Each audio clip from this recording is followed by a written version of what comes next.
Hello दोस्तों, कैसे हैं आप? आज मैं आप लोगों के सामने देश की कुछ हकीकत बताने चाहता। आज देश में एसआईआर मामले पर बिहार से यह बवाल उठकर दक्षिण भारत पहुंच चुका है। दक्षिण भारत के राज्यों को भी अब ये चिंता सताने लगी है और तमाम लोग एसआईआर को रोकने के लिए चंद्रबाबू नायडू को, वहां के जो मुख्यमंत्री हैं, वो दबाव डालना मोदी जी पर कि आप दबाव डालिए और एसआईआर को बंद कीजिए। ये बिहार में एसआईआर पर बवाल हो ही रहा है। तेजस्वी यादव जी का नाम पहले आया कि उनका नाम ही वोटर लिस्ट से काट दिया गया, लेकिन अब चुनाव आयोग ने कहा कि नहीं, उनका नाम 416 नंबर पर है। अब ईपिक पर सवाल उठ रहा है, वोटर आईडी कार्ड के नंबर पर सवाल उठ रहा है। दूसरा, अमेरिका ने भारत पर 25% का टैक्स टैरिफ ठोक दिया। अब 25% का टैरिफ पर भारत चुप है, हमारे माननीय प्रधानमंत्री खामोश हैं। ये तो आप जानते हैं कि ट्रंप के खिलाफ वो कुछ बोल नहीं सकते हैं। चाहे हमारे देश के गृह मंत्री हों, चाहे रक्षा मंत्री राजनाथ सिंह हों, या हमारे संसदीय कार्य मंत्री किरण रिजिजू हों, कोई बोलने के लिए तैयार नहीं। अब सबसे बड़ा जो आज मामला है आज माननीय प्रधानमंत्री नरेंद्र मोदी जी का काशी दौरा था। इस दौरा को लेकर 51 बार वो काशी, आज का समय गिन दिया जाए, आज का डेट गिन दिया जाए तो 51वां बार है। 51 टाइम्स वो काशी गए। और अब काशी में जब भाषण शुरू हुआ तो ये 30 मिनट तक नरेंद्र मोदी जी, टोटल भाषण इन्होंने 54 मिनट दिया। 54 मिनट में 30 मिनट भाषण इन्होंने अखिलेश यादव, समाजवादी पार्टी के बारे में और कांग्रेस के बारे में इन्होंने 30 मिनट तक भाषण दिया। और 24 मिनट भाषण इन्होंने जो दिया, तो आप जानते हैं कि हजारों करोड़ का सौगात लेकर ये जहां भी जाते हैं, हजारों करोड़ का सौगात लेकर जाते हैं। और वो सौगात, वो डेवलपमेंट होता है बाद में कि नहीं होता, सवाल आज तक मोदी जी नहीं बता सके जनता का। उसमें बनारस के कुछ लोग, सामाजिक कार्यकर्ता, मोदी जी से कुछ मिलना चाह रहे थे, मिल करके कुछ सवाल करना चाह रहे थे। चूंकि आप जानते हैं कि हमारे प्रधानमंत्री जी का संसदीय क्षेत्र बनारस है और बनारस के लोगों से बात ये नहीं करते। सामाजिक कार्यकर्ताओं को प्रशासन ने मोदी जी से मिलने से रोक दिया।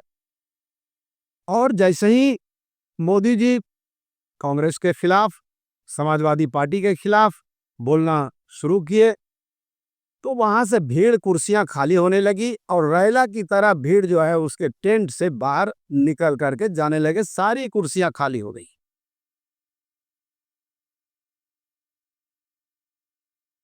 मोदी जी बोलते रहे, तो जानते हैं आपके बोलने में माहिर है। देश में कोई भी नेता उनके सामने बोलने में टिक नहीं सकता। अब सवाल ये उठता है मोदी जी से, हमारा सवाल है कि मोदी जी 11 वर्ष से आप शासन में हैं। आपने कहा था कि हर वर्ष हम 2 करोड़ रोजगार देंगे लोगों को। तो 11 वर्षों में 22 करोड़ नौजवानों को नौकरियां अभी तक मिल जानी चाहिए थी।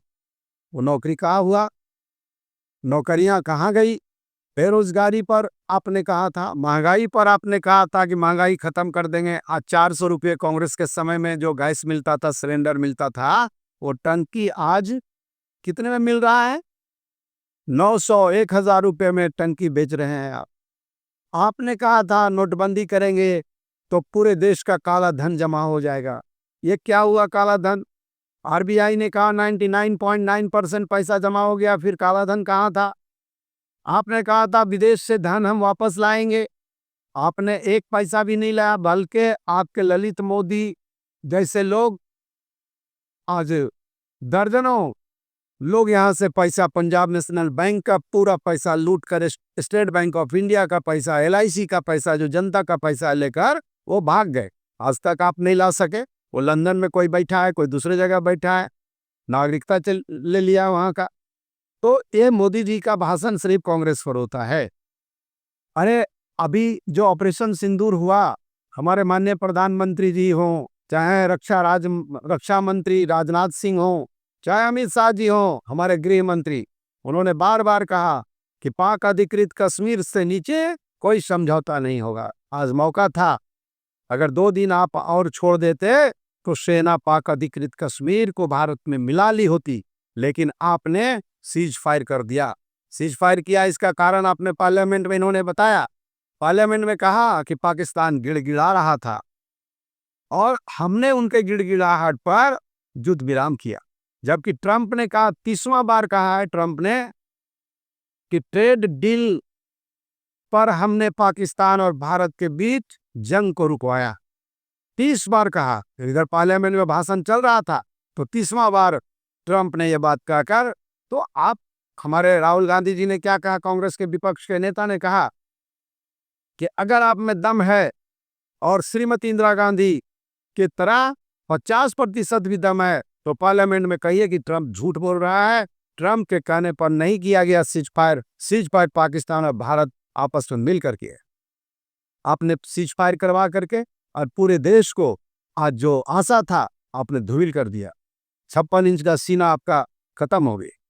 और काशी जो है बाबा विश्वनाथ की नगरी है।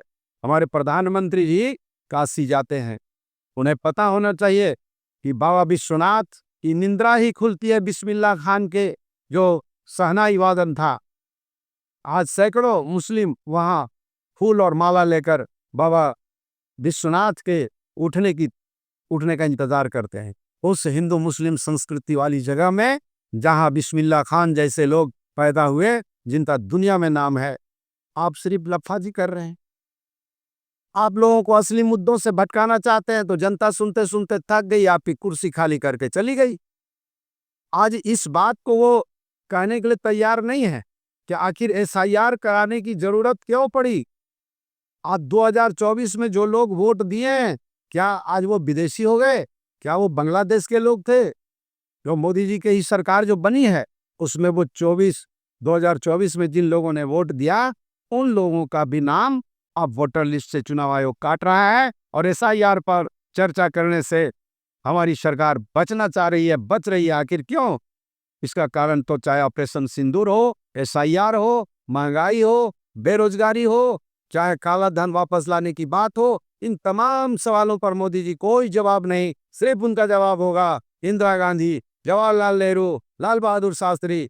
अरे लाल बहादुर शास्त्री, इंदिरा गांधी, जवाहरलाल नेहरू और अटल बिहारी वाजपेयी ने जो कुछ भी इस देश के लिए किया, उसके एक दिन का भी आप कर दीजिए, लोग सुनने के लिए तैयार हैं। जिंदगी वाला प्रधानमंत्री रहिए। यार साथियों, अब ये सवाल आप पर छोड़ता हूं कि क्या प्रधानमंत्री को बेरोजगारी पर, महंगाई पर, भ्रष्टाचार पर और काले धन पर, विदेश नीति पर बोलना चाहिए, या समाजवादी पार्टी के खिलाफ, कांग्रेस के खिलाफ बोल करके समय बर्बाद करना चाहिए? यह फैसला आपके हाथ में छोड़ता हूं। अगर हमारा वीडियो अच्छा लगा हो तो इसे लाइक करें, कमेंट करें, सब्सक्राइब करें। और आज के लिए बस इतना ही।